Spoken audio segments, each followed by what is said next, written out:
What is it that allows a land to be trampled by one army after another and still not disappear? Why are there peoples who changed dynasties, changed religions, changed administrative languages, even changed the name by which outsiders knew them, and yet deep inside never lost the memory of who they were? And what was it that allowed Iran, the land the world once knew so often as Persia, to pass through thousands of years of sandstorms, furnaces, war, poetry, faith, and blood, only to remain standing as one of the oldest centers of human memory on Earth?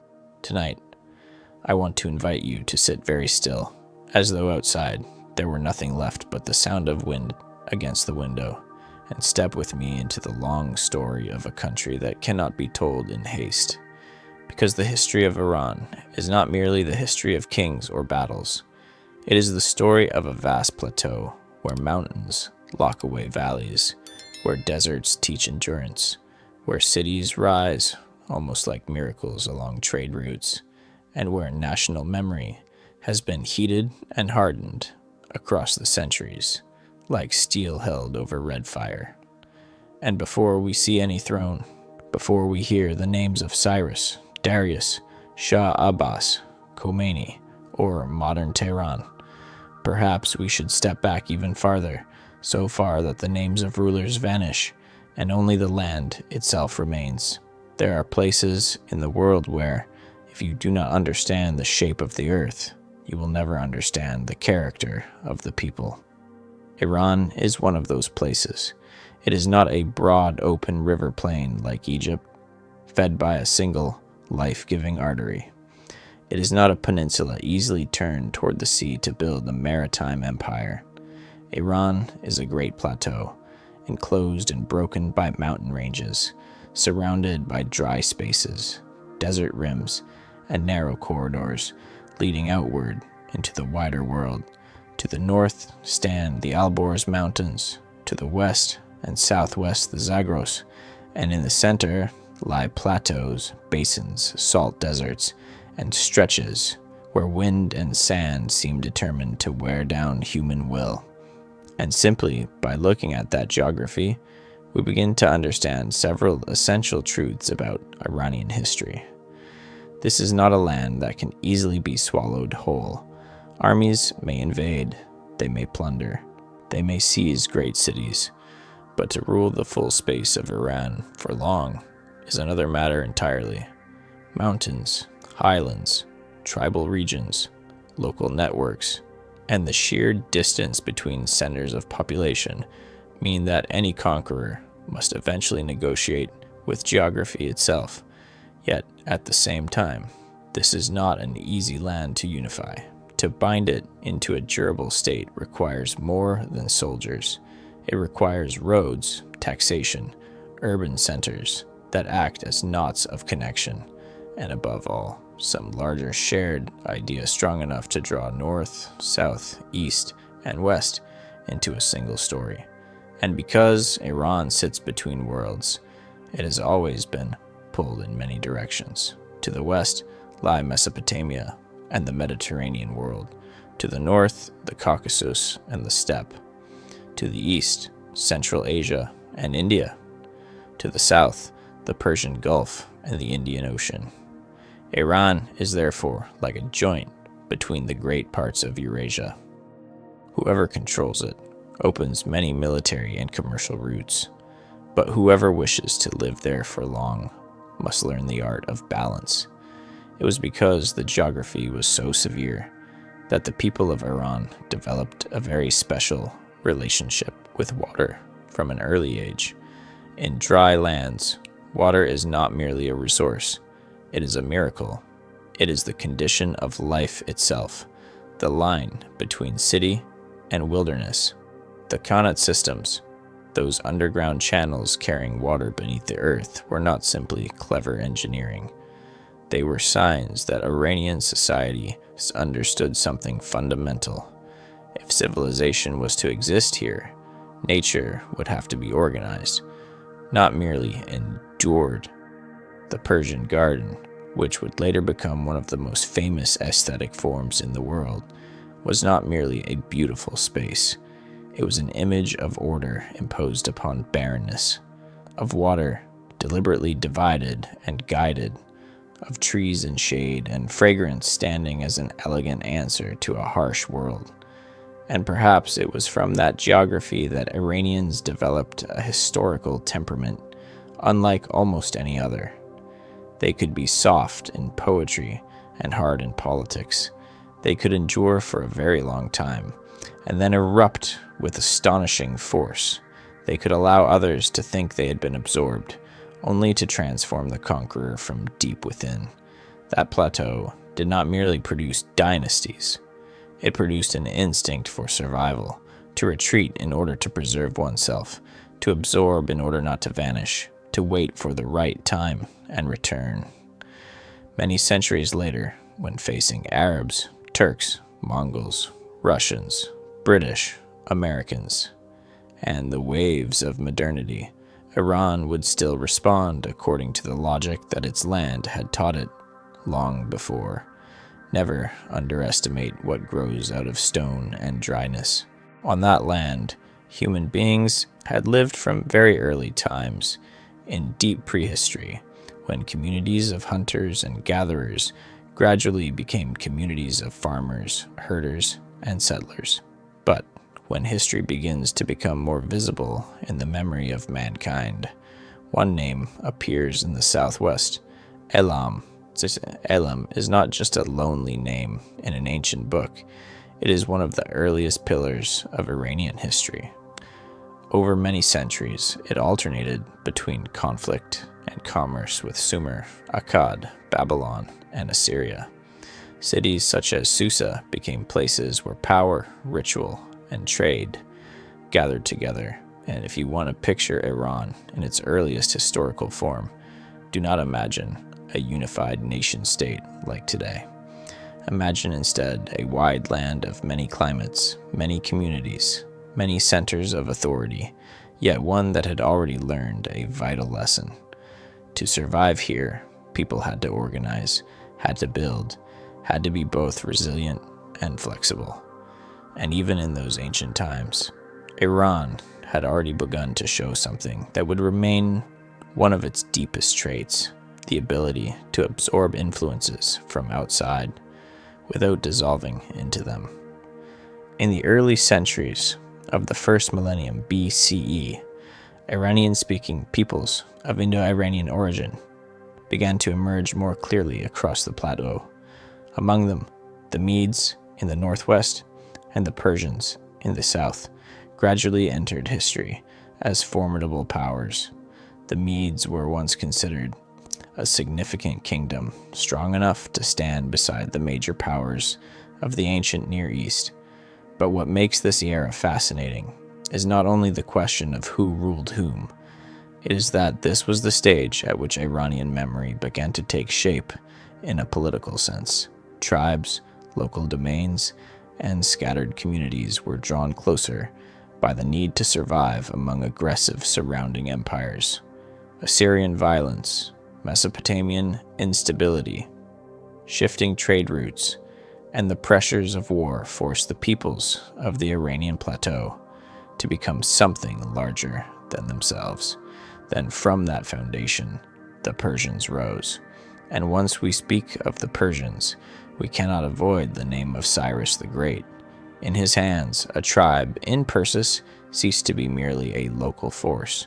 It became the nucleus of an empire. Cyrus defeated the Medes, conquered Lydia in Anatolia, and then took Babylon. Yet what made him unlike so many conquerors of the ancient world was not only military victory. What made Cyrus legendary was the way he ruled. He understood that a vast empire could not survive on the sword alone. It had to know how to accommodate difference, how to keep roads open, how to collect taxes in an organized way, and how to tolerate local religions and customs sufficiently to secure loyalty. It was here, for the first time, that Iran showed the world a model that would become one of its lasting signatures, a great state that did not need to erase local identity entirely, a strong center that could use diversity as an instrument of endurance. Imagine that for a moment. In an age when most power was built on fear, the Persians understood the value of administration. They grasped the importance of the royal road, of governing provinces through satraps, of allowing conquered peoples to continue seeing some reflection of themselves inside the imperial structure. That is why the Achaemenids were not merely one dynasty among many. They were the moment when Iran stepped onto the world stage as a true imperial center.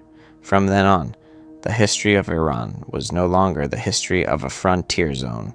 It became the history of a commanding heart of power.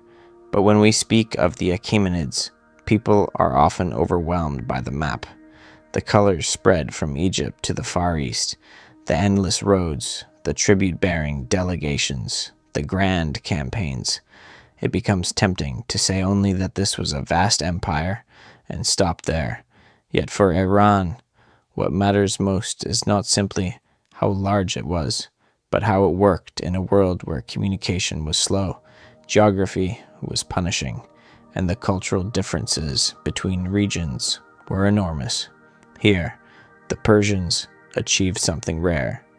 They turned large-scale rule into a practical art, rather than a fantasy of conquest. Imagine an ordinary day somewhere in that empire, in a place very far from Persepolis. A local official is making records. A caravan is moving along the royal road. Guards are changing shifts.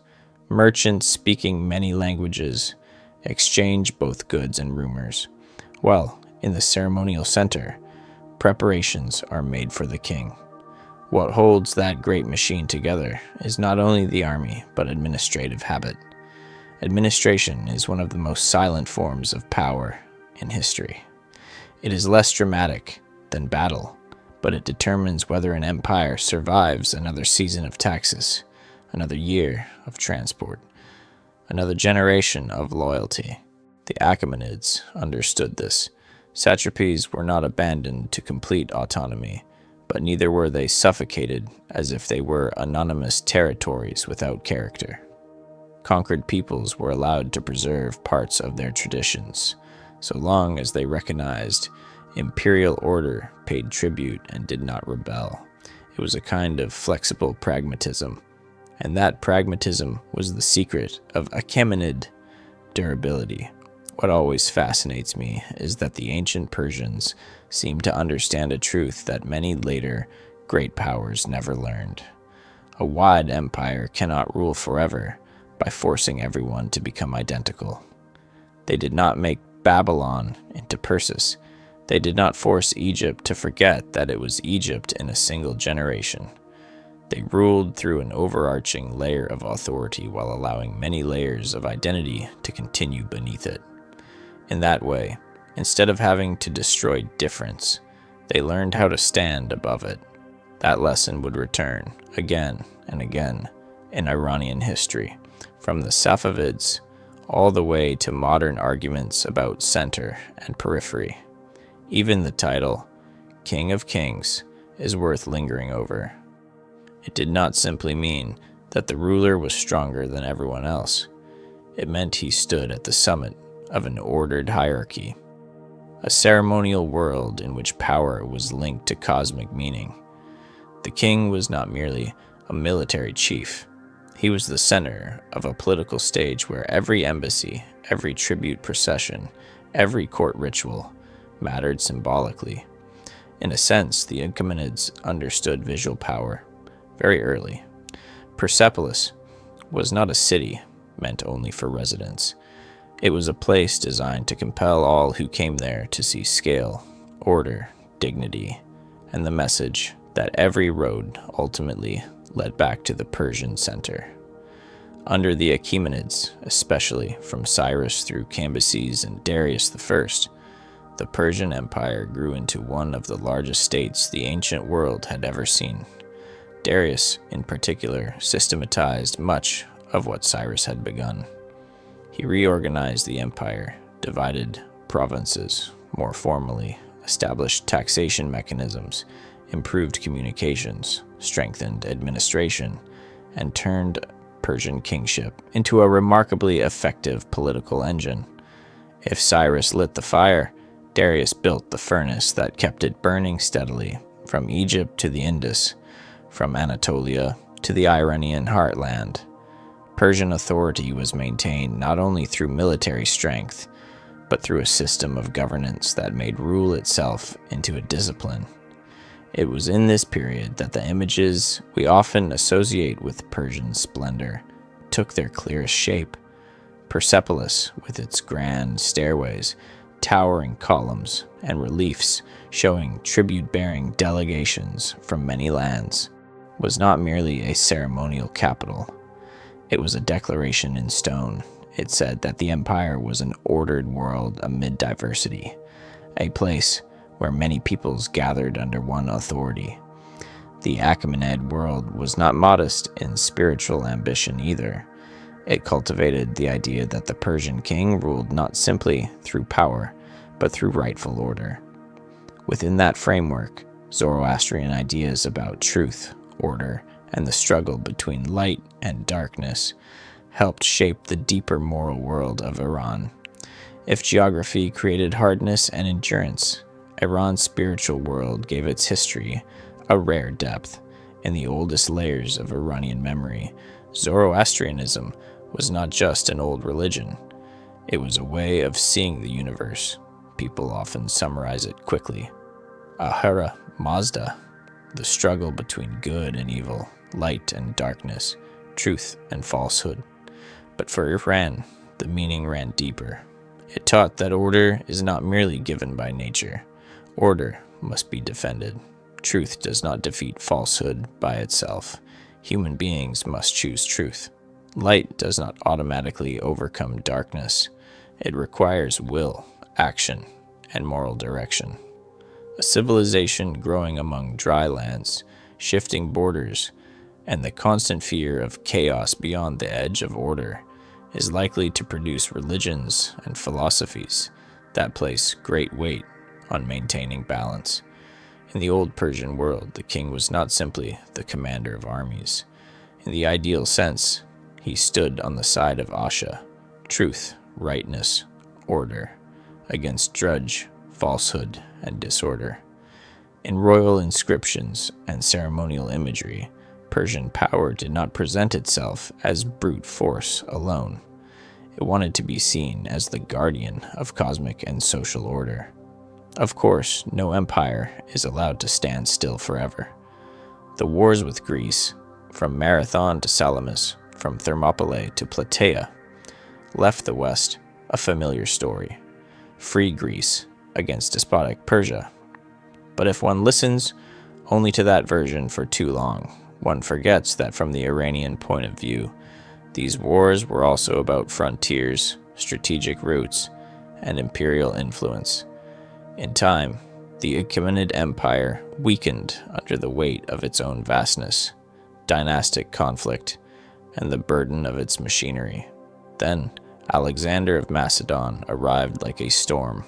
When Persepolis burned, it seemed that an era had ended. Yet Iran did not end. That is the strange and essential point.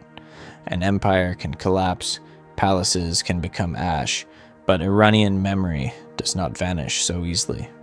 It goes underground and waits for another form, another dynasty, another voice.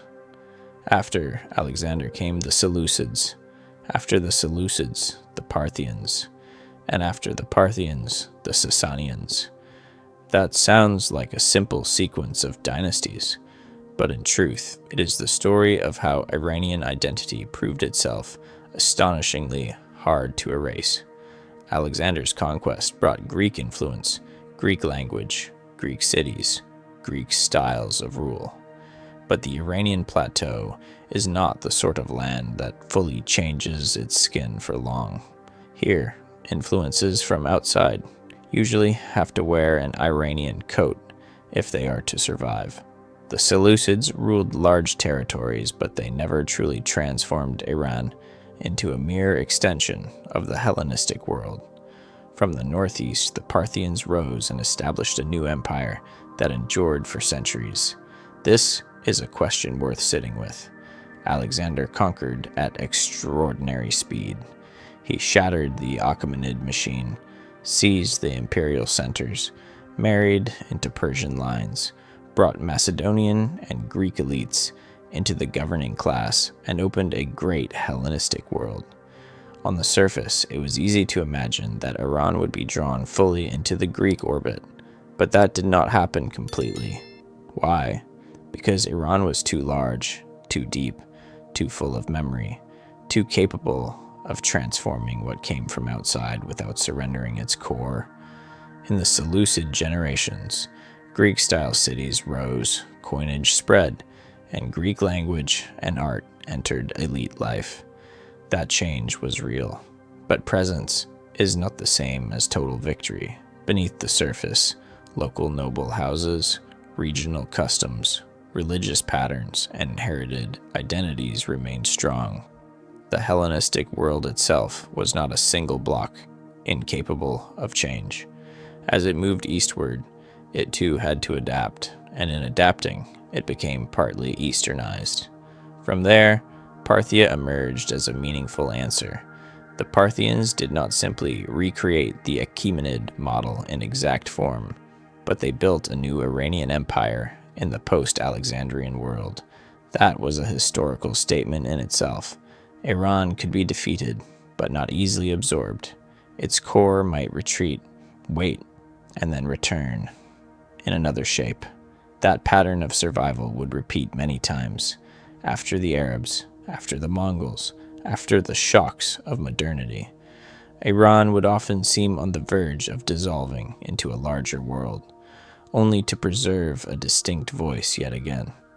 Parthia is especially interesting because it was not as centralized as the Achaemenid Empire, and yet it was very good at surviving among great powers. It preserved Iran and fought Rome with stubborn endurance.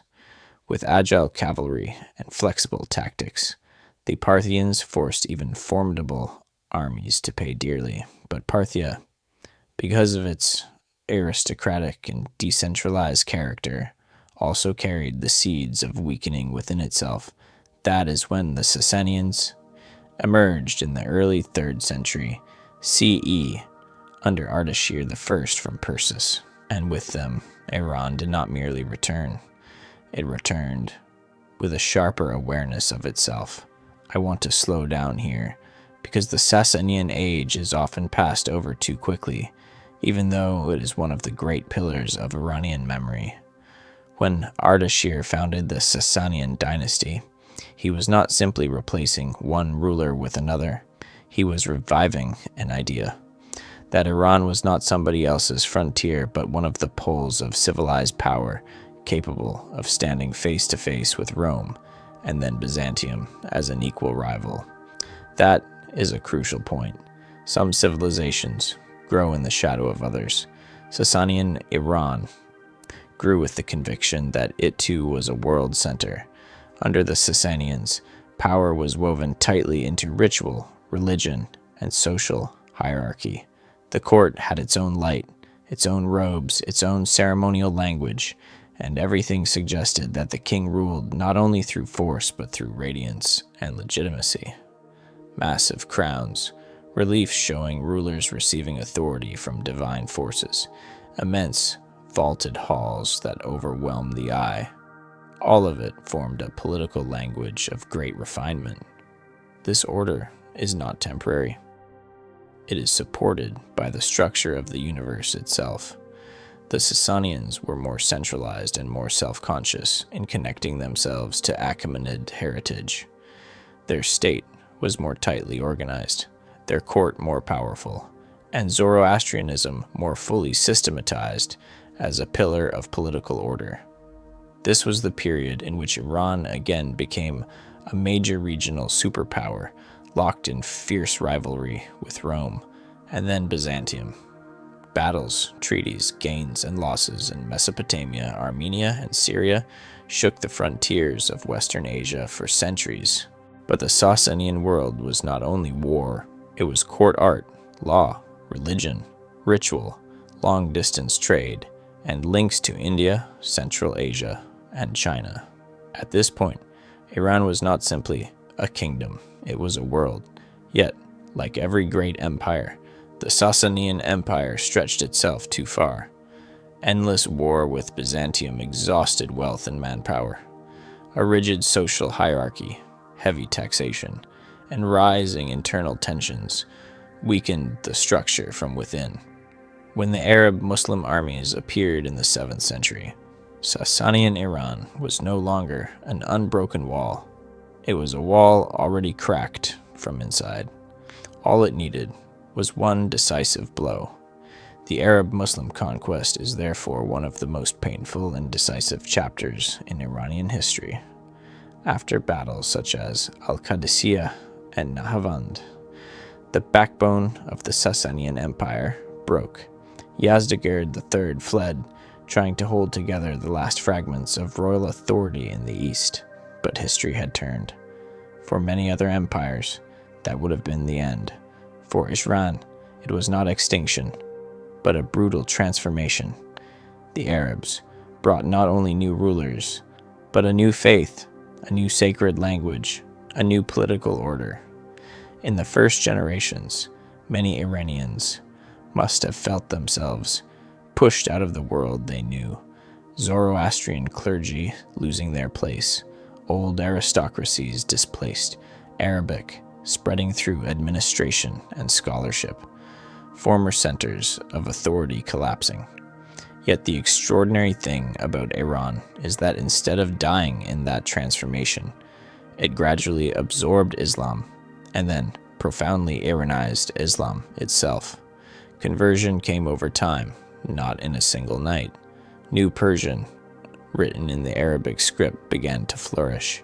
Iranian scholars, poets, bureaucrats, and thinkers entered the Islamic civilization not merely as absorbed subjects, but as some of its future shapers. Many histories like to narrate such transitions as if they happen in a single clean moment. One power wins, another falls. One religion retreats, another rises. But in Iran, the passage from the Sasanian world into the Islamic one was nothing like that. Yes, Arab armies defeated the Sasanians. Yes, old political authority fell quickly. But turning a deep and ancient civilization into an Islamic society took many generations, even centuries. It happened through taxes, marriage, opportunity, administration, education, spiritual attraction, and through the fact that Islam in Iran was itself altered by the Iranian world it entered. At first, many Iranians must have lived with a sense of enormous loss. The old order was gone. The old elite had weakened. The memory of pre-Islamic kingship seemed cut in two. But then history began to do what it so often does in Iran. It turned defeat into transformation. Iranians entered Islamic civilization and quickly became some of its most important makers. In Arabic theology and science, many great minds were Iranian. In the Abbasid system, there were countless administrators, scholars, writers, and thinkers from the Iranian world. This tells us something important. Iran did not survive by refusing everything. It survived by entering, reworking, and reshaping. New Persian is perhaps the clear sign of this, written in the Arabic script, full of Arabic loanwords, living in an Islamic world, and yet unmistakably Persian in rhythm and memory. Then came Ferdowsi and the Shahnameh, bringing pre-Islamic Iranian memory back to the surface like a buried river. Muslims in Iran could read those stories, love them, memorize them, and feel no contradiction between their new faith and their old pride. Only a strong civilization can do something like that, accept a new religion, and still preserve an older soul underneath. The centuries after the conquest were therefore not simply centuries of submission. They were centuries of complexity. There was the caliphate, then regional dynasties, Then what is often called the Iranian Intermezzo, the period when native or heavily Iranized dynasties emerged again beneath the wider canopy of the Islamic world. To rush through this is to lose something beautiful. Iran did not recover only through warfare. It recovered through literature, ceremony, and memory, while Abbasid power in Baghdad increasingly relied on Iranian bureaucrats, soldiers, and scholars. Dynasties such as the Tahirids, Samanids, Buyids, and later the Ghaznavids took hold of regional authority on Iranian soil. New Persian now began to speak with force, and in this age, Iranian memory, before Islam, was not erased, but retold. Ferdowsi's and Shahnameh was not simply poetry, it was a monument, built to rescue national memory in its kings and heroes. Iranians reminded themselves that before the caliphs, before Arabization, before all the ruptures, they had once been a world of their own. The remarkable thing was that they did not always choose between Iran and Islam. They learned to be both. They could be deeply Muslim while still fiercely proud of Persian heritage, Persian language, Persian court culture. Then the Seljuks arrived, Turkic peoples who took power across much of the region. Yet once again, one of the recurring patterns of Iranian history appeared. The conqueror became partly Iranized by the civilization he ruled. Courtly life, administration, literature, aesthetics, and concepts of kingship all continued to bear a strong Persian stamp. Iran was not always a single, unified state in this period, but it remained a clearly recognizable civilizational space. Dynasties could change, uniforms could change, capitals could change, but the cultural memory, rooted in daily life, was much harder to dislodge, and in those centuries, Persian poetry became one of the great places where Iran stored its soul whenever history grew too heavy. Anyone who sees Iran only through war maps, political speeches, oil, missiles, or black-robed clerics will easily miss what lies near the center of the country's heart: poetry. In many places, poetry becomes school memory and then fades. In Iran, it never became merely a literary genre. It became a shelter for feeling, a reservoir of shared memory, a language for things too difficult to say directly, a means of preserving dignity when power became crude. When history pressed too hard, Iranians often answered, not with slogans, but with remembered verses, whispered lines, worn books opened in quiet rooms. Imagine a night in Shiraz or Tehran. A modest house, perhaps old, a teapot breathing steam on the table, city lights dim beyond the window, an older person opening Hafez. That is not a luxury. It is a way of living. A single line of poetry can become consolation for a failed love, for weariness with politics, for the feeling of being crushed by history, without knowing how to lift it off one's chest. Hafiz, Sadi, Rumi, Ferdowsi, and many others became part of Iranian life, no less than ritual, law, or political history. Iranians did not read poetry only to understand the poet. They read it to understand themselves. Ferdowsi matters especially because he did more than write poems. He preserved for Iran a memory that, if lost, might have left the nation feeling shorter, diminished. The Shahnameh is a bridge from Islamic Iran back to pre-Islamic Iran. It does not tell Iranians to abandon their new faith and return to an old one. It tells them they have the right to remember who they once were, and sometimes the simple right to remember is enough to save a people from dissolving into something more powerful than themselves. Then there is Hafez, whose voice is at once mystical and intimate, romantic and philosophical, earthly and heavenly. It is no accident that generations of Iranians have opened Hafez almost as a playful but serious form of divination in moments of uncertainty. They open the book as if opening a conversation, That tells us something profound. In Iranian culture, poetry does not lie dead on the page. It lives as a wise friend, an old soul, a mirror that does not speak plainly, and yet somehow reveals one's face more clearly. So even while empires rose and fell, while hard governments ruled, while sanctions, revolutions, and wars came and went, Iranians still had poetry. Perhaps that is why they were never merely victims of history. They were also interpreters of history through a language of their own. And a people who retain the ability to interpret even their own pain still possess life. But Iranian history rarely allows beauty to stand still for long. Then came a great catastrophe. The Mongols swept into the Iranian world like something close to an apocalypse. Cities burned, populations were massacred, irrigation systems were destroyed, old order shattered. In many lands, that would have been the final end. But in Iran, despite the enormous cost, it became another proof of extraordinary civilizational endurance. The Ilkhanate began as outside domination, but over time even the Mongols were pulled into the orbit of Islamization and Iranization.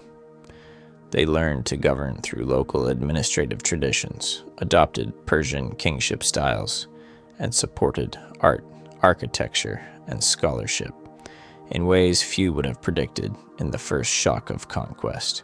Then came Timur, and yet more convulsions. Yet at the same time, the Persianate world continued to produce spiritual and artistic peaks almost opposite to war, Hafiz, Saadi, Rumi in the wider Persian cultural sphere, alongside theology, philosophy, calligraphy, architecture, and mysticism. This is one of Iran's most haunting contradictions. Amid ruin, poetry still blossoms. Amid brutal power, culture still refines itself to an extraordinary degree. Iranians did not survive only through the sword. They survived by continuing to tell stories, write verse, build houses, pray, and remember who they were. And it was precisely through that strength that by the end of the medieval age, Iran was ready for a greater, deeper, more organized reunification. This time, it would come beneath the banner of the Safavids, and it would change Iran forever. When the Safavids rose in the early 16th century, Iran did not merely enter a new dynasty. It entered one of the greatest rebirths in its history. Ismail I, emerging from a Sufi order centered in Ardabil, built a state whose military strength and political vision were large enough to reunify most of Iran. But the decisive step was not only military victory, it was the Safavid decision to establish Twelver Shi'ism as the state religion. That was no minor shift. It was a defining turn of destiny. From that moment onward, Iran was not only a Persian cultural space within the Islamic world, it became a distinct Shi'i center, set apart from many of its Sunni neighbors. Above all, the Ottoman Empire. That does not yet say enough. The Safavids were special not simply because they founded a strong state. They restructured the political soul of Iran. Picture the moment. A wide Islamic world full of rivals. The Ottomans to the west, powerful, Sunni, militarily immense. Eastern rivals elsewhere. And Iran in need of a principle strong enough to unify internally, while distinguishing itself externally. The Safavids found that principle in Twelver Shi'ism. This was a daring choice because it was not merely choosing one branch of Islam. It was choosing an emotional and historical axis for the whole country. From that point, networks of ulama, rituals of remembrance, symbols of Karbala, the suffering of Imam Hussein, and the idea of standing with a just minority against unjust power all became deeply woven into Iranian identity. That mattered not only for private faith, it shaped how Iranians understood the state, pain, sacrifice, and legitimacy. Many centuries later, the language of 1979, and even that of the Iran-Iraq War, would still carry emotional structures that Safavid Iran had helped institutionalize. Think about how powerful religious decision must be to become the axis of national identity. Under the Safavids, Shi'ism became the glue binding Iran's many ethnic and linguistic groups into a single political imagination. This was the point at which Iran began to take shape as something like a proto-national entity, not merely a territory, but a territory linked to a kingship, a dominant faith, and a specific historical memory. That is why many scholars see the Safavids as the crucial bridge between ancient Iran and modern Iran. Under Shah Abbas I, the Safavid state reached its high point. Isfahan became one of the most magnificent cities in the world, where square, mosque, bridge, bazaar, and palace combined into an architectural declaration. Yet the Safavids were not only clerics and ritual, they were builders of stagecraft. Isfahan, under Shah Abbas, was not accidentally beautiful. A new state needed a visible body. It needed a square where people and power could see one another. It needed mosques where faith could dwell. It needed bazaars to feed order through commerce. It needed bridges to connect parts of the city, and by extension, parts of the country. Everything in Isfahan seemed to say that Iran had not returned to life only through the sword. It had returned through the confidence of a civilization that knew itself to be beautiful. Trade flourished, art ascended, and Persian craft, from carpets and ceramics to miniatures and calligraphy, spread outward. But behind that beauty lay a hard problem of power. The Safavids had to fight the Ottomans in the west, the Uzbeks in the east, and also control the Qizilbash tribal warriors who had formed the original military core of the dynasty. Shah Abbas was practical as well as visionary. He reduced dependence on the Qizilbash, built new military structures, expanded commerce, and exploited Iran's position between East and West. States do not live on spiritual myth alone. They require revenue, and revenue comes through trade, taxation, and secure roads. The Safavids could not survive through Shi'i fervor by itself. They needed cold material calculation too, and that combination, burning belief with hard practicality, became the source of their greatest strength. From the Safavid age onward, many elements became recognizably Iranian in the modern sense. A Shi'i center, a state with Persian culture at its core, a fusion of monarchy, clerical authority, and ritual, and a strong sense of distinction from the surrounding Sunni world. If the Achaemenids were the first great imperial golden age of Iran, the Safavids were the mold that cast the identity of modern Iran. Yet every powerful structure carries within itself the seeds of decay.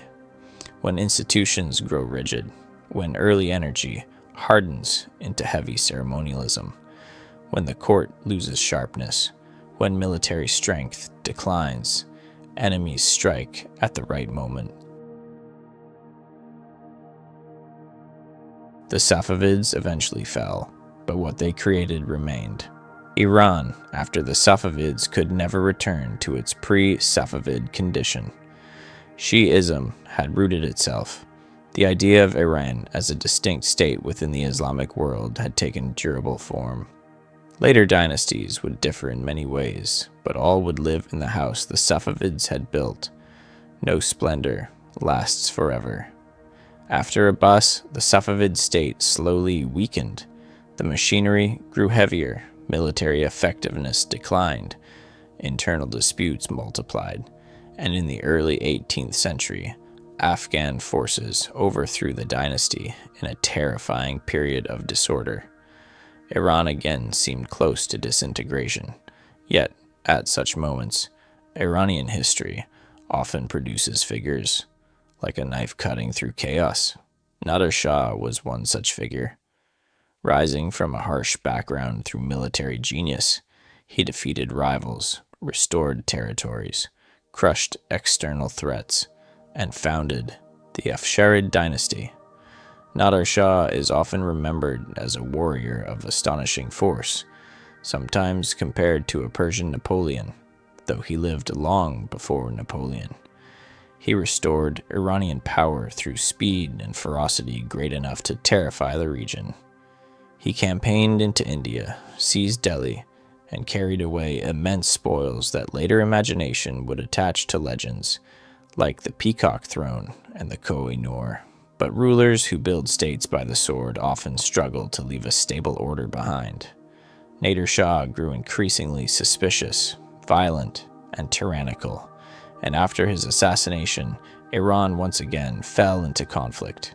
Amid that smoke, the Zand period under Karim Khan offered a brief breath of relative gentleness, remembered as somewhat less harsh and more humane, but it did not last long enough to define an age. By the late 18th century, the Qajar dynasty would reunify Iran, and with the Qajars, Tehran would become a long-term capital, opening a new chapter in which Iran would no longer face only tribal, dynastic, and frontier problems, but the advancing machinery of European empire. The Qajars came to power in the late 18th century and reunified Iran after a period of turmoil, but they did so in a world fundamentally changed. This was no longer an age in which a regional empire could worry only about its traditional neighbors. Russia was expanding in the north, Britain, through India and the Persian Gulf, loomed in the south. Qajar Iran lived through a long struggle between the need to preserve sovereignty and deep weakness in military, fiscal, and administrative terms. Large territories in the Caucasus were lost to Russia. Economic concessions were handed to foreigners. The court needed money, and in pursuit of money, it sold rights, monopolies, and privileges to outside companies. Each concession was not merely an economic loss, it was another cut into national self-respect. The Qajar period always strikes me as a sad one, not because it lacked all value, but because it was an age in which Iranians knew they were weak and felt that weakness daily. Russia pressed from the north, Britain reached in from the south and through India. The court needed cash, the administrative system was loose, the military lagged far behind the industrial powers. The loss of Caucasian lands was not only a matter of maps being trimmed, it was a psychological wound. It reminded Iranians that they were no longer in the position of an empire giving orders to others. They were now the ones being pressed into negotiation, demanded to yield, forced to look at themselves in the humiliating mirror of present inadequacy. Imagine what it felt like for ordinary people to watch the court sell off vital rights for short-term money often spent on luxury or display. Out of that resentment grew protest. The tobacco protest of 1890 became a crucial sign. Bazaar merchants, clerics, and common people could act together strongly enough to force the Shah to retreat. It showed that royal authority was no longer absolute. It showed that public opinion in Iranian society had become a force with real weight.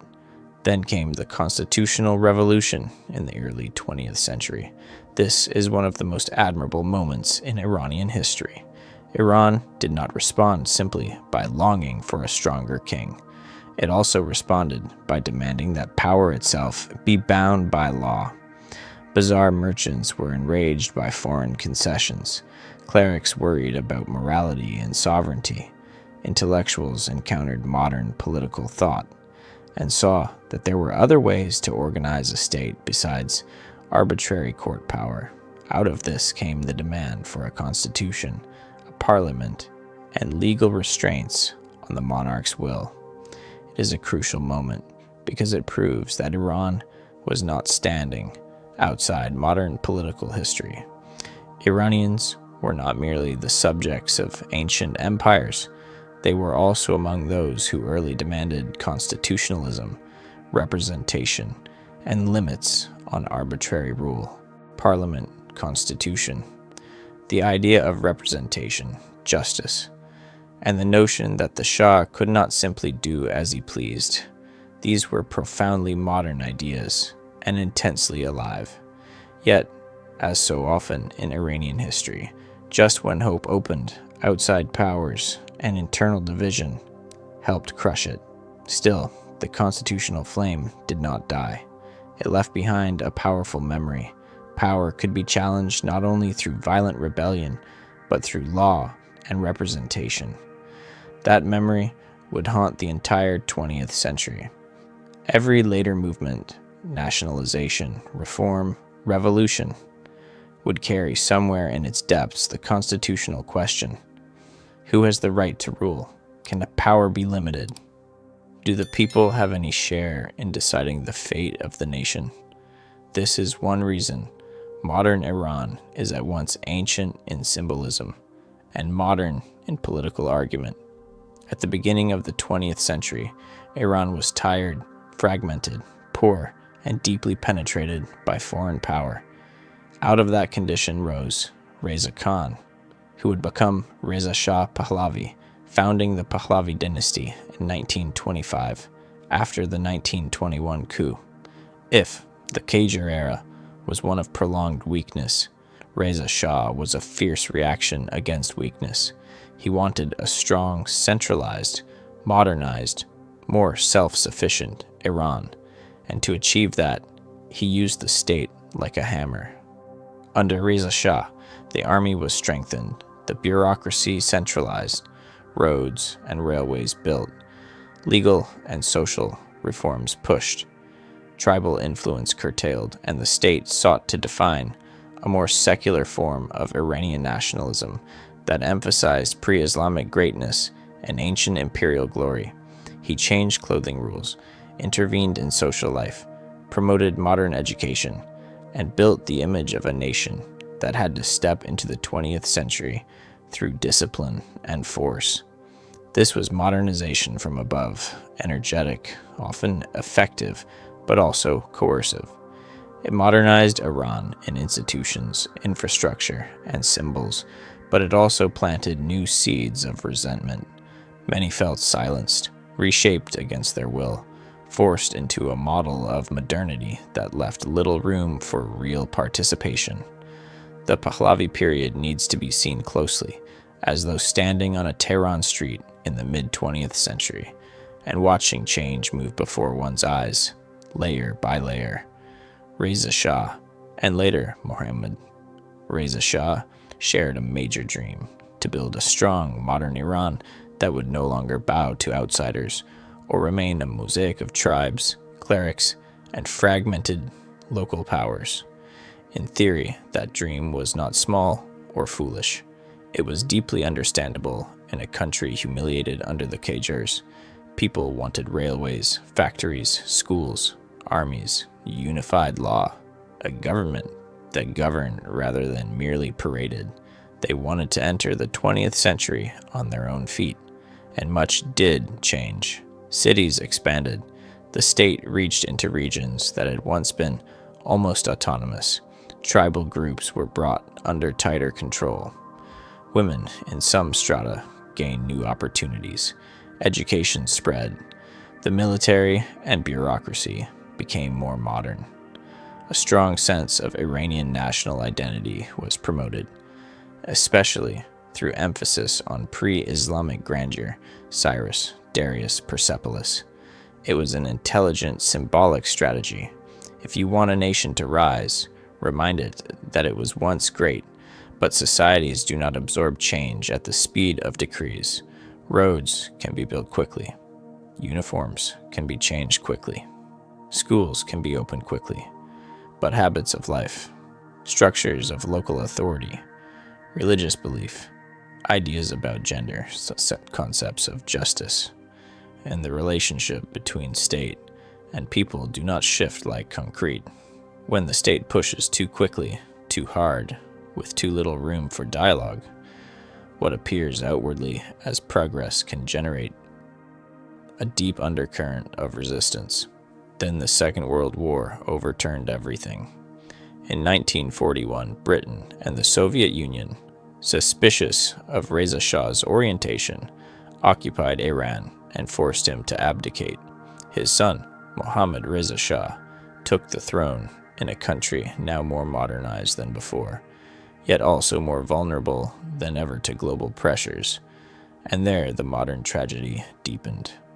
Iran now possessed a stronger modern state, but it still lacked reconciliation between power, society, identity, and sovereignty. If one event in the modern era still lives like a wound in the Iranian mind, it is the story of oil and Mohammad Mossadegh. Oil made Iran strategically vital to the great powers, but it also turned Iranian sovereignty into something foreigners constantly sought to control. Mossadegh rose as the symbol of reclaiming national resources. In 1951, he pushed for the nationalization of British-controlled oil interests in Iran. For many Iranians, this was not merely economic policy, it was honor. It was an answer to decades of humiliation, concession, and the feeling that the country's wealth was being handled by outsiders. To understand why 1953 still feels alive, we have to see it not merely as a coup, but as the moment when Iranians thought they had found a lawful modern path to restore national sovereignty, only to see that path slammed shut by foreign hands and domestic collaboration. Mossadegh was not at first a revolutionary, bent on destroying the order wholesale. He was a nationalist statesman who believed in law, parliament, and Iran's right to control its own oil. In that sense, he extended the constitutional dream into a new register: sovereignty over national resources. But in the Cold War atmosphere, where anti-communist fear and oil interest mixed, Britain and the United States chose not to let him prevail. They helped overthrow him and return the Shah with strength and power. The deeper issue was not only that one government fell, the deeper issue was the lesson it planted in Iranian consciousness. Even if you play by rules, even if you have a parliament, a prime minister, legal arguments, and national legitimacy, you can still be crushed if you threaten interests larger than yourself. From then on, suspicion of the West in Iran no longer rested only on propaganda. It rested on lived historical experience. That suspicion could be manipulated or exaggerated later, but it was not groundless. After 1953, Mohammad Reza Shah returned more secure in power. He continued his modernization project, especially through the White Revolution. Land reform, infrastructure, expanded education, healthcare, industrialization. On paper, it was a major step forward, and Iran did change rapidly. Urbanization grew, the middle class expanded, the state became stronger, women gained opportunities, and rural areas felt the reach of schools and medicine. Yet wealth from oil was unevenly distributed. Corruption and elite extravagance generated anger. Rapid westernization made many feel tradition was being bent or humiliated. And Savak, the Shah's security apparatus, infused fear into daily life. From a distance, especially after 1953, Iran appeared increasingly modern, industrial, consumer-oriented, and Western-linked, glowing with the bright lights of boulevards and grand projects. To some observers, it looked as if Iran was only a little more time away from becoming a major modern power. But beneath the glass surface, there were cracks. Rural change did not benefit everyone equally. A highly educated middle class grew without adequate political breathing space. Conservatives felt tradition eroding. The urban poor did not feel the glitter belonged to them. And the security apparatus did its job too well. It made people silent, but also made anger gather pressure.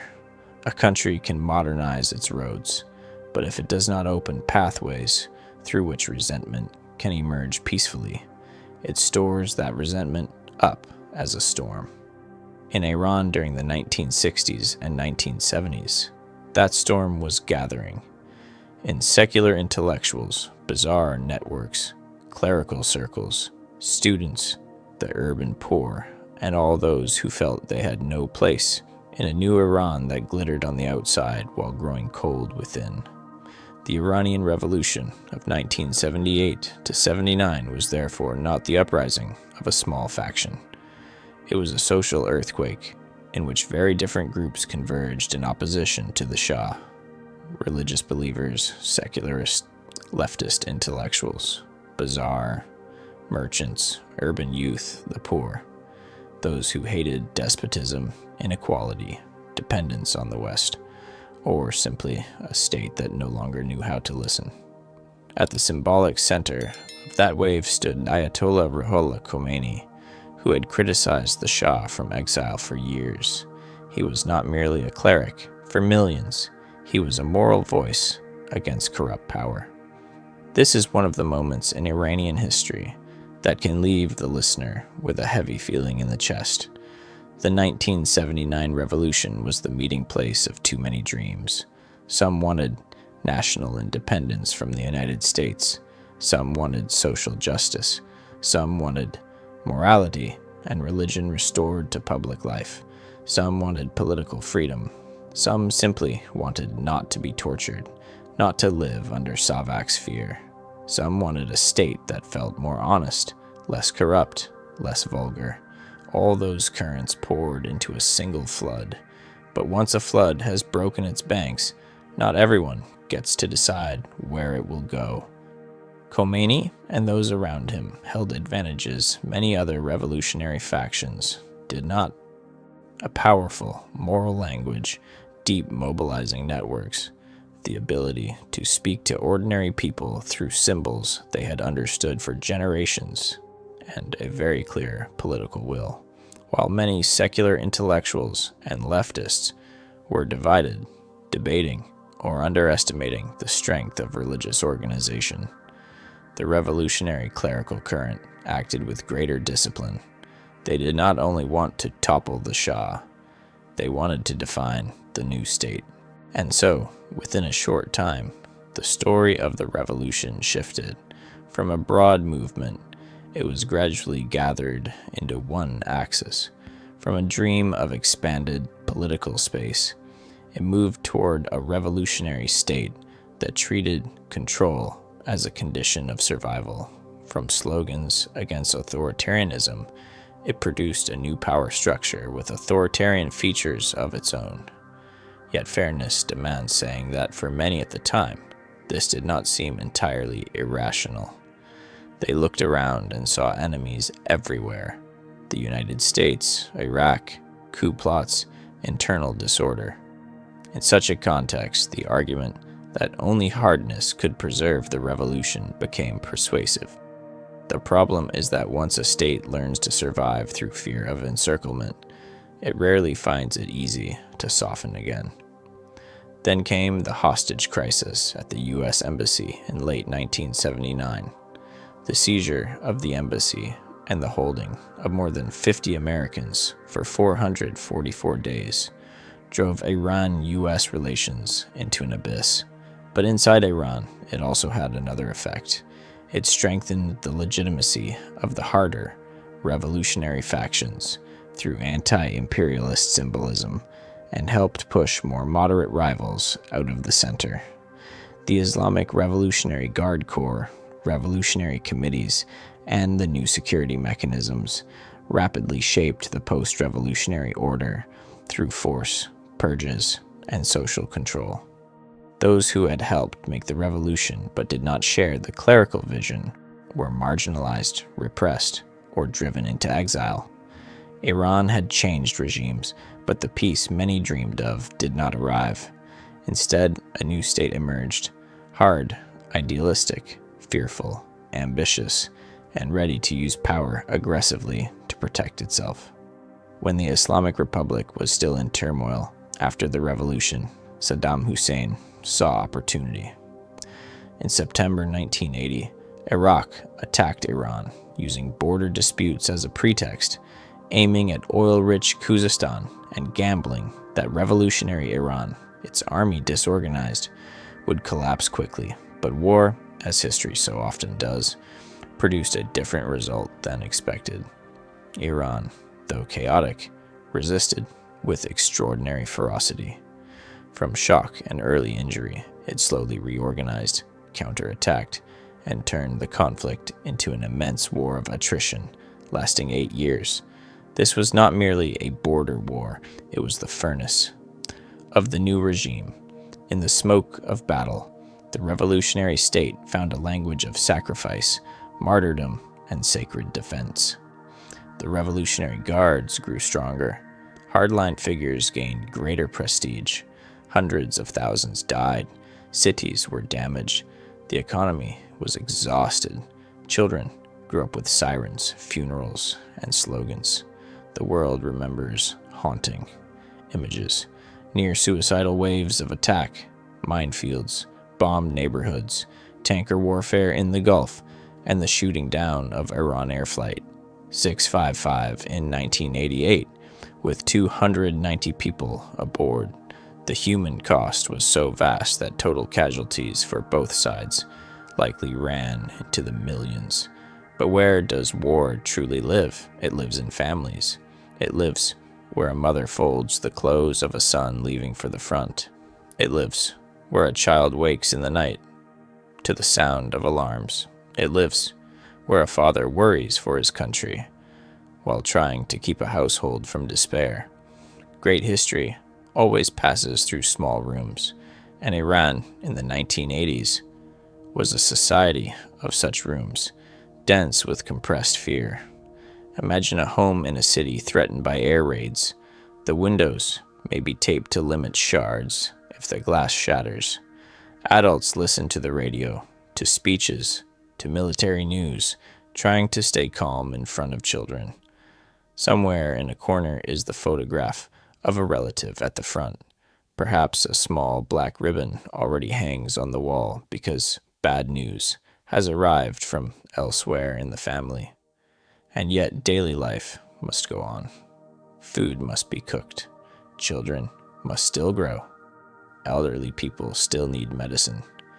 Clothes still must be washed. Lights must be extinguished at the right time when warnings come. That is war. It does not only explode at the border. It enters the folds of ordinary life. Then there are funerals. In a country like Iran, wartime funerals do not remain only private grief. They are easily transformed into collective rituals, where personal loss is woven into religious and national symbolism. A young man dead at the front may be called a martyr, a defender of faith, of homeland, of a modern Karbala. That both comforts and burdens. It comforts because it helps a family believe that death has meaning. It burdens because it turns intimate pain into part of a larger story. Not everyone has the strength to carry. The war lasted 8 years, too long to be merely an emergency. It became an environment in which people lived. A generation raised inside such an environment would carry scars for a very long time, even if it later spoke calmly. That is why the memory of the war remains so durable in Iran. It exists not only in monuments, but in photo albums, dinner table stories, the silence of veterans, the wounds of the disabled, and mothers preserving their sons' belongings, as if preserving a piece of time itself. If one wants to understand why the post-war Iranian state retained a kind of legitimacy among parts of society, one must understand this. The state did not speak of the war through slogans alone. It stood atop real memory, real blood, real bereavement, the losses of millions of families. And power that rests on a mountain of genuine suffering is not easily dismissed through simple criticism. When Khomeini died in 1989, Ali Khamenei became supreme leader, and Iran entered a long period in which different currents would coexist within a system whose hard limits remained intact. After the war came reconstruction. Ali Akbar Hashemi Rafsanjani became associated with rebuilding, partial economic relaxation, and trying to pull the country out of the material devastation of the war. But Iran did not only need roads and factories rebuilt, it needed to answer a larger question. How was this regime to live with its own society after war? That question became clearer under Mohammad Khatami, president from 1997 to 2005. He was associated with reform, with a desire to soften public and political life, reduce tension with the outside world, an open breathing room for journalists, intellectuals, students, and public debate. For a moment, many believed Iran might gradually evolve from within. No need to overthrow the system, only to make it less severe, more reasonable, more livable. This was one of the most emotionally charged phases of modern Iranian history, because many people began to think perhaps the country could change without another foundational rupture. Khatami's election in 1997 lit that atmosphere in universities, among intellectuals, in the urban middle class, and even in ordinary families simply longing for easier daily life. People felt a door had opened. Khatami did not promise to destroy the system at once, and that is partly why he drew so much trust. He spoke of rule of law, civil society, dialogue, cultural opening, and political easing. In a system already cramped, even a little extra space to speak, publish, argue, and breathe was enough to make all of society quiver with hope. Yet this was also when the limits of the post-revolutionary state became painfully visible.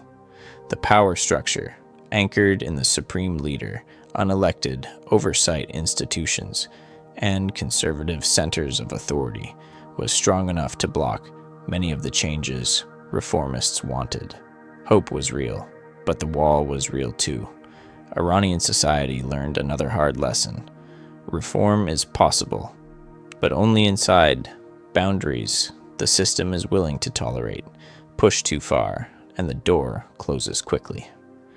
Later came Mahmoud Ahmadinejad, a more confrontational conservative figure, and then Hassan Rouhani, associated with nuclear negotiations and the 2015 JCPOA agreement. For a moment, the deal seemed to offer hope that Iran might trade parts of its nuclear program for relief from sanctions and a loosening of isolation. But when the United States withdrew from the agreement in 2018, that hope fractured again.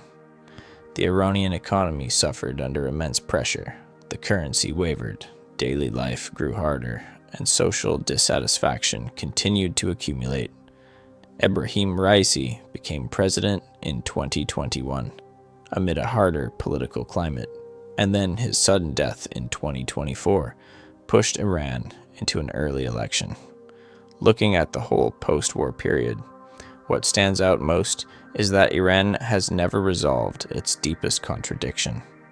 On one side is the revolutionary state, eager to preserve its ideological nature, its controls, and its ability to resist external pressure. On the other side is a young, educated, urbanized society with stronger personal aspirations, a desire for economic dignity, and wider cultural breathing space. Sometimes society moves a little. Sometimes the state tightens again. Sometimes diplomacy opens a possibility. Sometimes sanctions and confrontation drive everything backward. Post-1989 Iran is therefore not a straight line. It is an ongoing movement of contraction and expansion, between reform and control, between ordinary life and revolutionary ideal, between hope and long disappointment. When people speak of modern Iran, they often jump quickly to oil, nuclear issues, and regional strategy. But behind those large terms lies the long daily life of ordinary people moving through economic ups and downs. Oil brought immense revenue, but also what many call the resource curse. The state possessed great wealth without necessarily having to build a deep tax-based, representative relationship with society like some other states. Oil allowed big projects, a strong military, and ambitious foreign policy. But it also made the economy vulnerable to price shocks, sanctions, and underdevelopment in sectors beyond energy. Sanctions over many decades are not merely a diplomatic term. They enter kitchens, prescriptions, rent, evaporating savings, and the anxieties of parents trying to secure futures for their children. At the strategic level, Iran may appear as a regional power with allies, proxy networks, and influence in conflicts from Iraq to Syria, Lebanon, and beyond. At the level of human life, many Iranian families live under inflation, unemployment, a weak currency, inequality, and the feeling that existence hangs between ideology and necessity. This tension is very real. The state wants to maintain regional influence and defiant posture. Ordinary people ask painfully basic questions. What will tomorrow's meal look like? Will our children find work? Is there any opening ahead? So one must always look at Iran with two eyes. One eye sees strategy, missiles, nuclear files, rivalry with Israel, relations with the United States, Russia, China, and broader Middle Eastern influence. The other eye looks downward into daily life. Small shops, bazaars, hospitals, universities, families struggling, young people learning languages in search of another horizon, and those who remain because they love their country but are exhausted by its cycles of crisis. Look only at one level and you will misunderstand. Iran is strong in some ways and deeply vulnerable in others at the same time. That is why the country can feel as hard as stone and as fragile as glass. If poetry is one shelter of the Iranian soul, Shi'ism is another pulse running through collective life across many eras. But I do not want to describe Shi'ism here merely as a dry set of doctrines. I want to describe it as it is felt. In streets, processions, tears, the black of mourning days, communal meals, and stories repeated about pain, sacrifice, and justice. In Iran, Shi'ism lives in ritual. It leaves the page and enters the street, the family, and memory itself. Karbala, the martyrdom of Imam Hussein and his companions, is not only a distant religious event, it is a moral template, the foundational story of a just cause driven into catastrophe, of loyalty to truth even in the face of certain defeat, of pain remembered, not for despair, but to preserve a moral compass in a world full of deception. A society that has long lived with the sense of being threatened, surrounded, or humiliated will naturally respond powerfully to Karbala. It teaches that the majority is not always right, that material defeat is not necessarily moral defeat, that suffering can be transformed into strength. These ideas do not remain inside mosques. They enter political language, family teaching, and the symbols through which movements speak of sacrifice and justice. That is why Muharram in Iran is not simply a religious month on the calendar. It is a season of emotion. Processions in black, lamentation, recitations, in theatrical reenactments, tears, and food distributed to the community create an atmosphere that even many who are not deeply observant can hardly stand outside altogether. Some participate from deep belief, others through family tradition, others through communal feeling, others because it is part of a national memory they do not want to lose. Perhaps this layered quality is why Shi'ism in Iran is at once religion, culture, and a shared emotional structure. One of the greatest misunderstandings outsiders often have about Iran is to imagine it as a simple monolith It has never been that.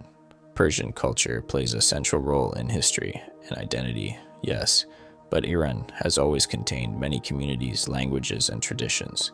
Azerbaijanis in the northwest, Kurds in the west, Arabs in Khuzestan, Baloch in the southeast, Turkmen in the northeast, Lurs, Gilaks, Mazandaranis, Armenians, Assyrians, and others all contribute to the living structure of the country. Some speak Persian as a mother tongue. Others speak different languages at home while still living within the political and cultural world of Iran. This matters enormously. It helps explain why Iranian states, through many eras, have been both powerful and anxious. Powerful because there is a strong civilizational center pulling the regions inward. Anxious because if that center becomes too rigid, too unjust, or too dismissive of diversity, the cracks begin to show. And yet, one of the remarkable things about Iranian history is that for many centuries, it sustained a kind of unity, not based on perfect sameness. What held it together was not ethnicity alone, it was shared history, shared space, imperial memory, trade networks, administration, religion, literature, and above all the state. Many people who were not Persian by ethnicity played major roles in Iranian politics, military life, commerce, and culture. This was true under the Safavids, the Qajars, the Pahlavis, and the Islamic Republic as well. If you look at Iranian cities, you see another crucial truth. This country was not made only by war and doctrine. It was also made by an art of living. Iranians know how to build spaces where one may trade, pray, admire, and endure life with aesthetic dignity. Susa, Ekbatana, Persepolis, Ctesiphon, Nishapur, Ray, Tabriz, Shiraz, Isfahan, Mashhad, Tehran. Each is like a chapter written in brick, stone, glazed tile, dust, voices, and shifting light. In many countries, a capital changing is simply an address change for power. In Iran, a capital often signals a new way the country imagines itself. Stay in Isfahan for a moment. Anyone who has seen photographs of Naksh-e-Jahan Square can appreciate its symmetry, but a photograph cannot convey the feeling of a city staged as a grand theater, where power, commerce, religion, and beauty coexist. Then there is Shiraz, where garden fragrance and poetry seem to live in the air.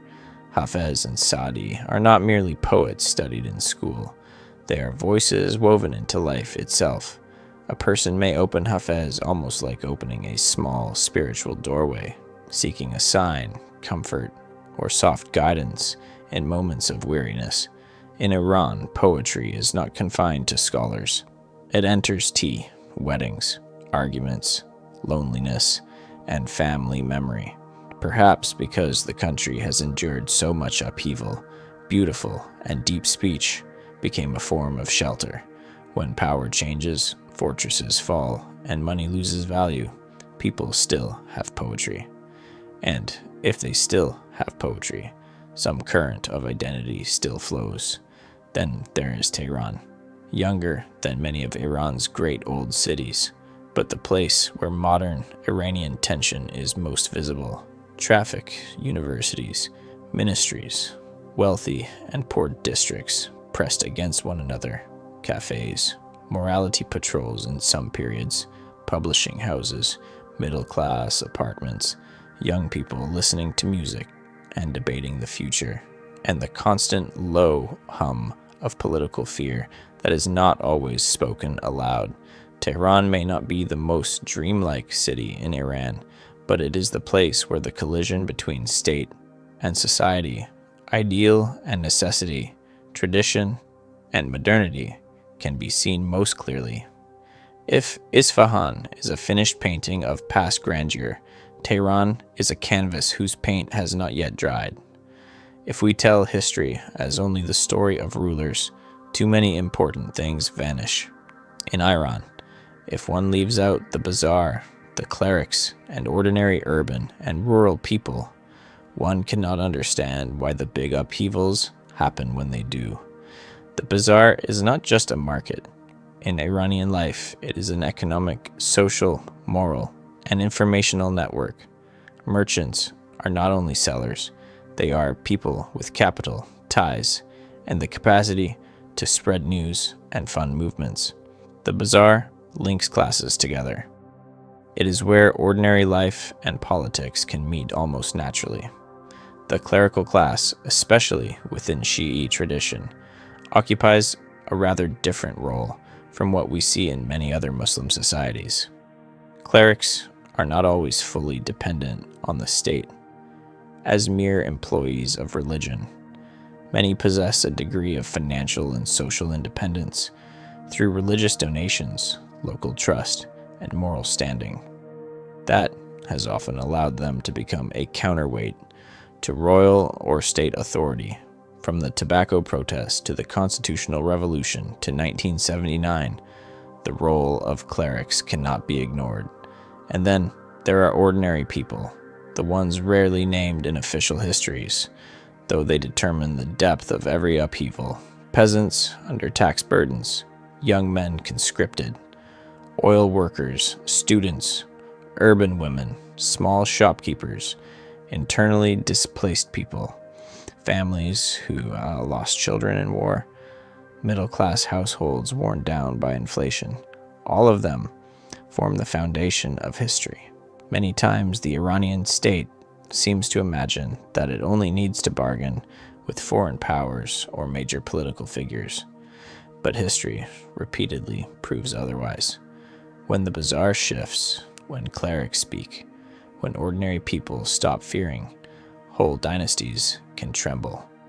The history of Iran is also the history of women, even if that story has too often been pushed below the brightest lights. From pre-modern times, Iranian women were present in household economies, artisanal work, kinship networks, some forms of religious learning, court life, and at times, politics behind the scenes. But as Iran moved into modernity, their presence became harder and harder to hide.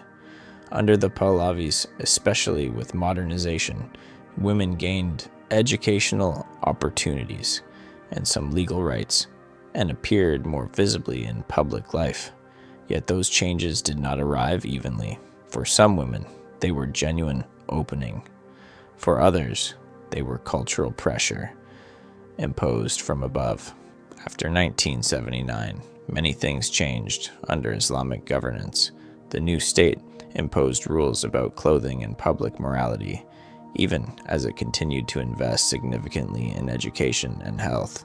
The irony is that within that very system, women in Iran became increasingly educated, increasingly visible in universities, professions, literature, art, journalism, and later social movements.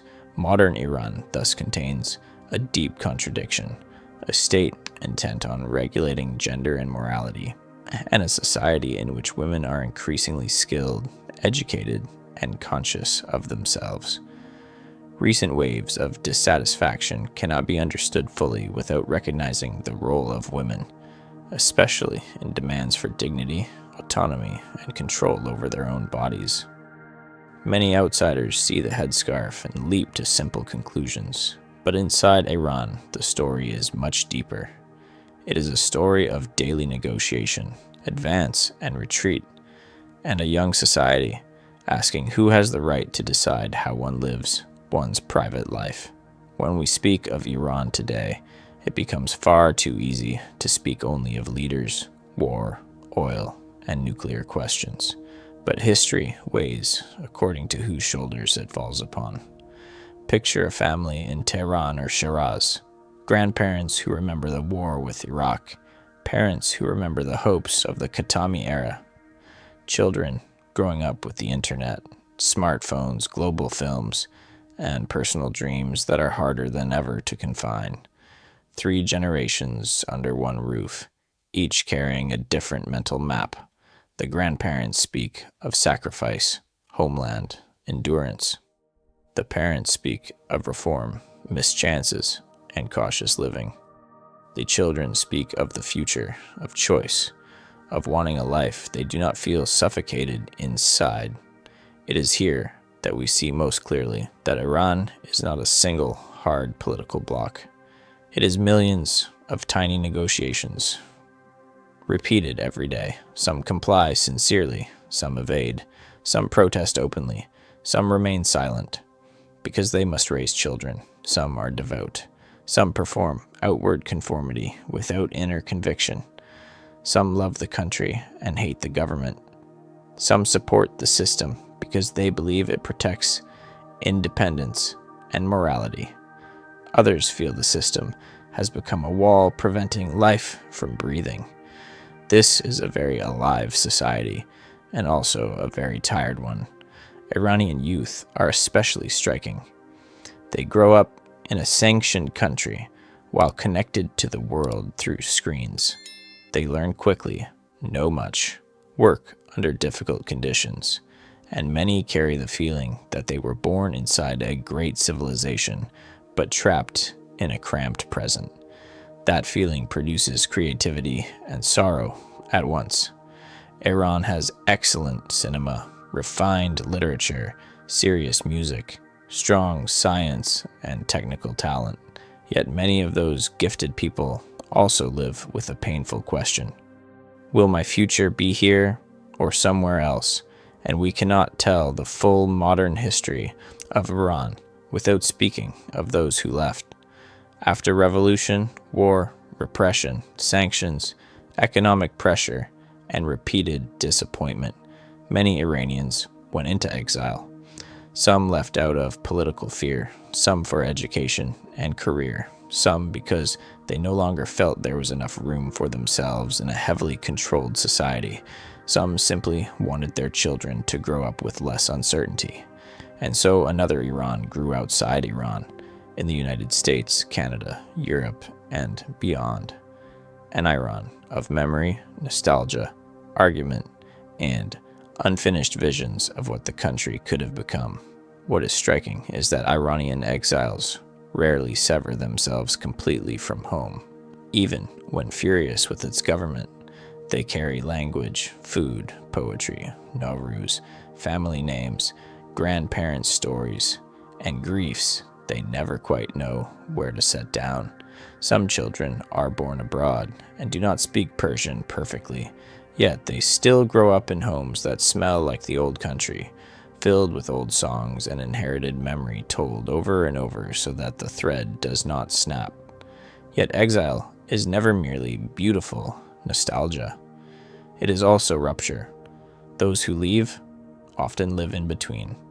They are not fully of the old Iran anymore, but neither do they entirely dissolve into the new country. For Iranians, this in-betweenness can be especially deep because home is not only territory, it is civilization, memory, a historical feeling. To leave such a place is not just to leave an address. It is to carry an invisible house with you and never quite know where it can finally be set down. At this point, we begin to see Iran as more than a state on a map. It is a civilization living inside its people.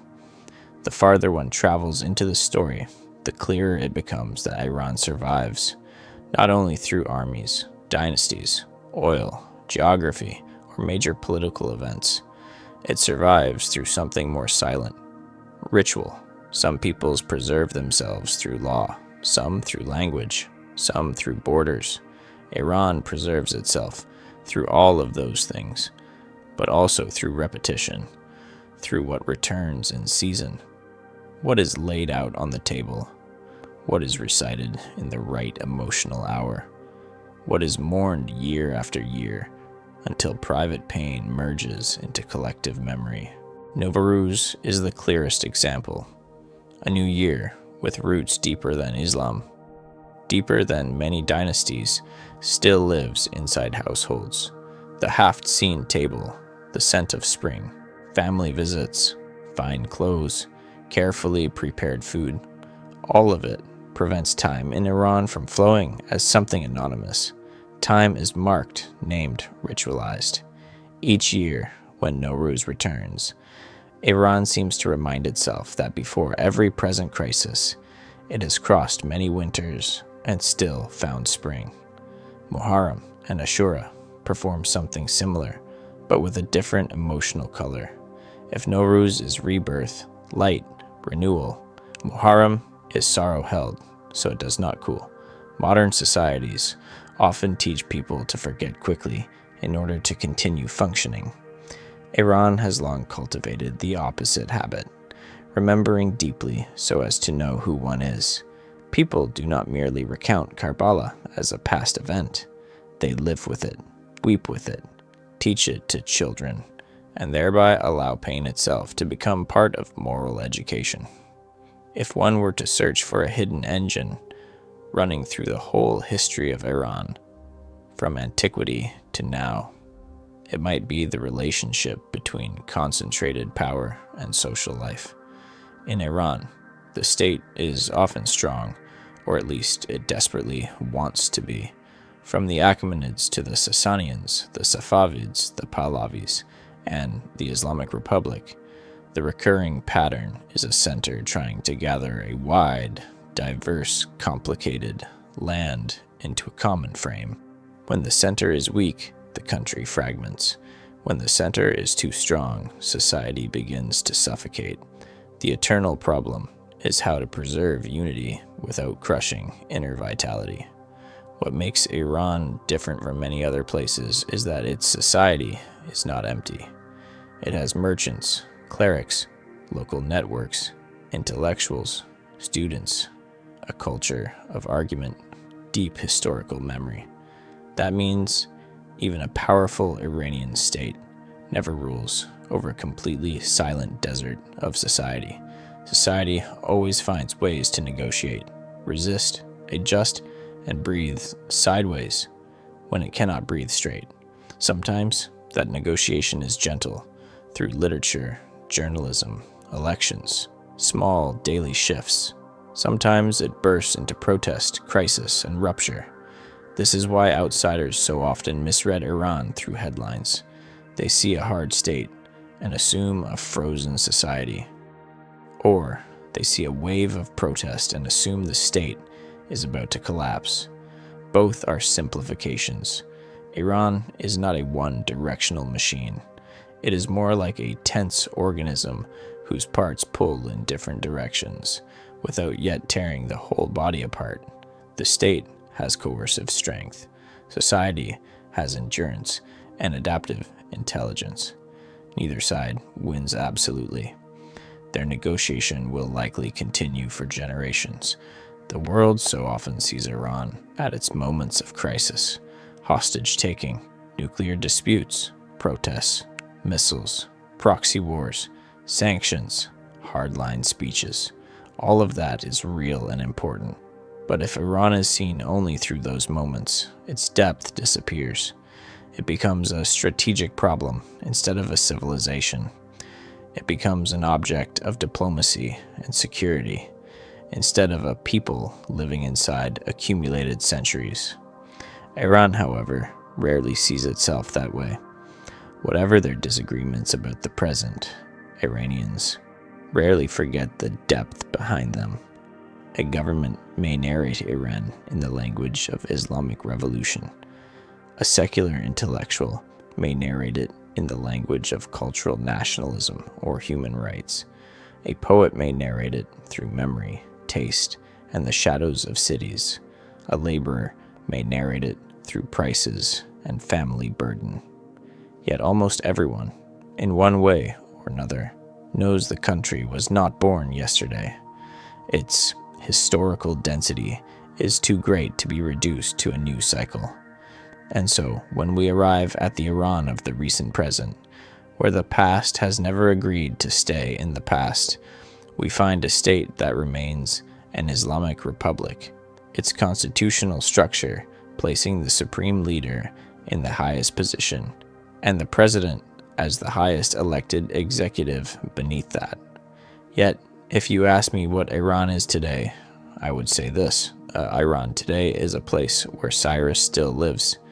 In textbooks, and national imagination, where the Safavids still survive in architecture, ritual, and Shi'i identity, where Mossadegh remains an unhealed wound in the minds of those who think about sovereignty, where 1979 still divides arguments over legitimacy, where the war with Iraq remains sacred memory for millions of families, where a poem by Hafez can still be opened in a modern Tehran home, where young people use smartphones, attend university, debate private life, and yet still must pass through boundaries set by state and tradition.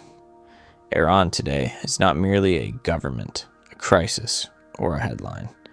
It is a civilization straining to live in modernity without severing the cord to its older selves. That is what makes Iran both beautiful and difficult for outsiders. If one looks too closely, one sees sanctions, nuclear questions, protests, security services, clerics, oil. But if one steps back, the whole picture emerges. One of the very few countries in the world whose present state still lives amid visible remains of antiquity, imperial memory, religion as a source of national identity, the sense of being pressured by outside powers, and the pride of having survived every storm. From Elam to the Achaemenids, from the Sasanians to the Safavids, from the Qajars to the Pahlavis, from the Islamic Revolution to the present, Iran has never been the story of a straight line. It is the story of ruptures that did not kill a people, the story of collapse followed by return, of memory buried and then digging itself back out of the dust. Perhaps that is also why Iran both fascinates and troubles so many observers. People may love its poetry and fear its politics. They may admire its civilization and fail to understand the choices of its state. They may respect its national endurance and grieve for the burdens placed on its people by history.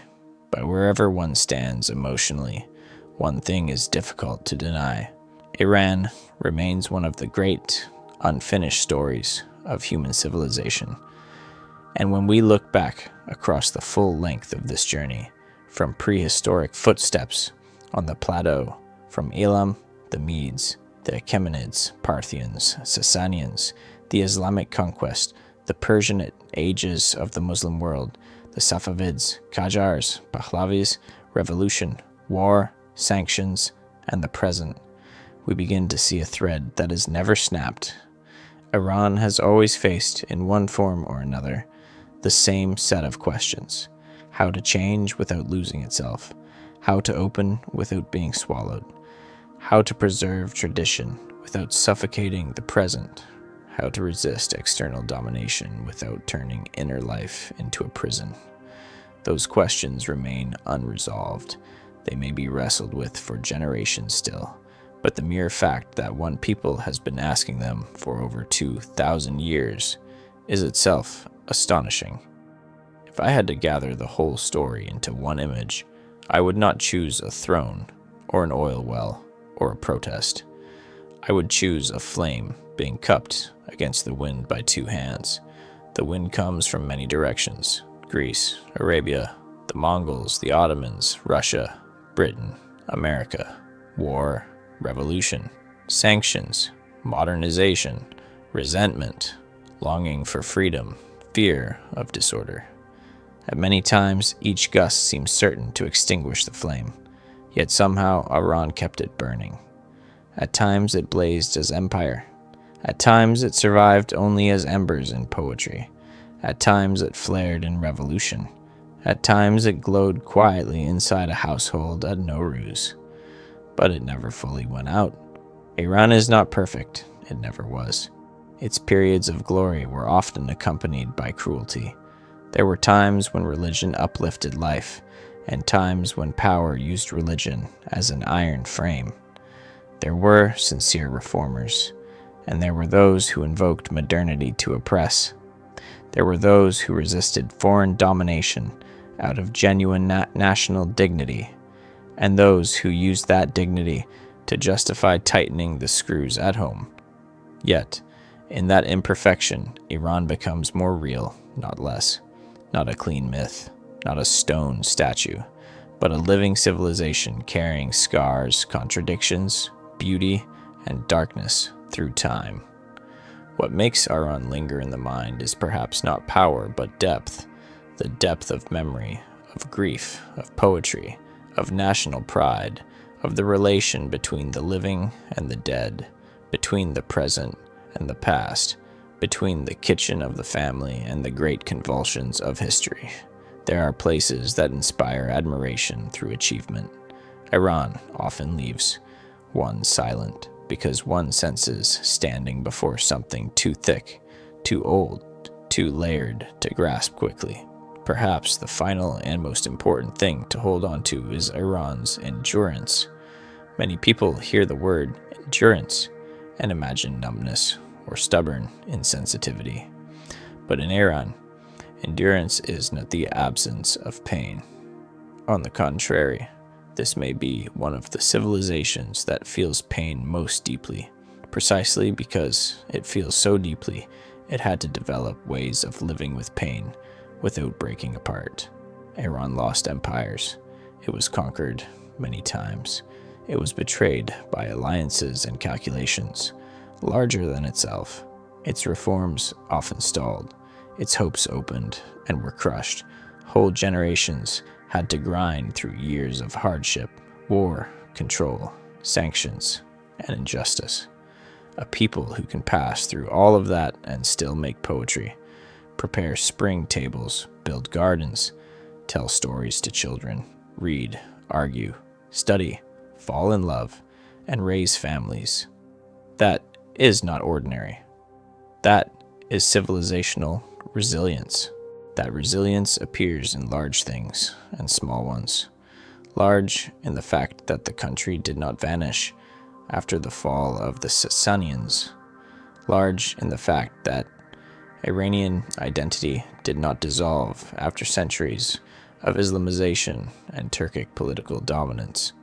Large in the fact that, after 8 years of war and long sanctions, society still continued to produce art, science, cinema, and literature, but also small in the family that still lays out a half-seen table in difficult years, in the mother teaching a child to read poetry, in the old man preserving photographs in a wooden cabinet as if preserving a fragment of the country itself. Iran learned a secret not every nation learns. One may be defeated many times in history without becoming a defeated people. Real defeat is not losing a battle, a dynasty, or an era of oppression. Real defeat is when a people stops telling its own story, stops believing the story is worth carrying forward. Iran never reached that point. It may become tired, divided, despairing, from one generation to the next, but it has never fully given up the right to narrate itself. That is why, every time one thinks one has understood Iran, another layer appears, a layer of poetry, a layer of faith, a layer of anger, a layer of tenderness, a layer of endurance, a layer beautiful and elusive like blue tile in afternoon light, a layer dark as the memory of war. All of them exist at once. And that coexistence is precisely what makes Iran so difficult to close with neat conclusions. So after everything we have passed through tonight, from the dim footprints of ancient people on the Plateau, from Elam, the Medes, Cyrus, Darius, sacred fire, burning Persepolis, the Parthians, the Sasanians, Arab cavalry, Islam's transformations, the Shahnameh's rescue of memory, Isfahan, glowing under the Safavids, the humiliations of the Qajar age, the dream of constitutionalism, the boulevards of Pahlavi modernization, the wound of Mossadegh, the revolution of 1979, war, sanctions, mothers, youth, poets, exiles, rituals of spring and morning, and the poems hidden inside ordinary hearts. After all of that, what does Iran appear to be? Perhaps Iran is proof that a country is not made only of borders. It is made of memory that knows how to defend itself. It is made of breaks that did not become shattering, losses that did not become dissolution, changes in the names of power that did not change the name of the soul. In world history, there have been empires larger than Iran at certain moments, states richer, militaries more fearsome, cities more brightly lit, but very few places can say that they have traveled such a long distance through time while still retaining so distinctive a voice. And so the story, the entire history of Iran, though very long, is still only one sitting together while lifting the layers of an old carpet. We look at one pattern after another, one color after another, one knot after another, and slowly realize that no single part by itself is enough to explain the whole. We must step back to see the full design. We must move slowly to see the stitching. We must be patient to understand why the carpet has endured so long. If you have stayed with me all the way to the end of this long journey, then I am truly grateful. Grateful that you listened to a story that cannot be told quickly, about a country that cannot be understood shallowly. Leave a comment and tell me what country, empire, or civilization you want to hear next. Share the story with friends if you feel it deserves to travel farther. And do not forget to support the channel so that I can keep sitting here slowly like an old man beside a late night lamp, telling you more long stories about the world, about humanity, and about the flow of time that never truly stands still.